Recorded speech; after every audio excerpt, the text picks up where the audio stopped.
खा सकते हो बना दी। नहीं नहीं, हाँ हाँ, पकोड़े हैं। नहीं नहीं, ये सूप है। नहीं नहीं, अब बस कर जाओ। नहीं नहीं, इसे खाने का तरीका बताता हूँ अब मैं।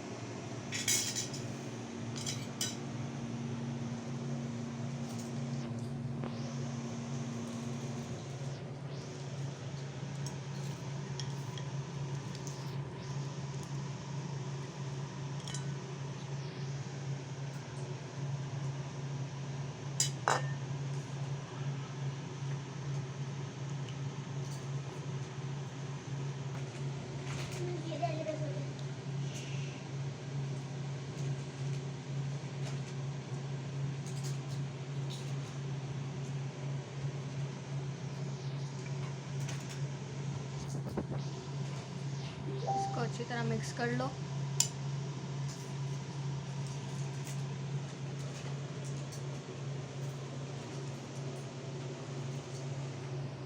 हाँ हाँ, मज़ा ही आ गया।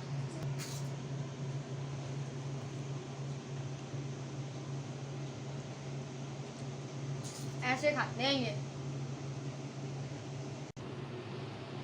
ये रमज़ान की स्पेशल डिश है और इसका नाम है चिकन दलिया सूप और पकोड़े।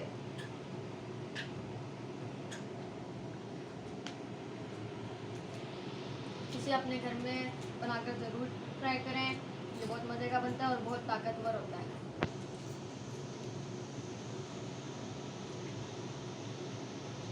हमारे चैनल को सब्सक्राइब करें, लाइक करें और शेयर करें। आप रेसिपी देखें और मैं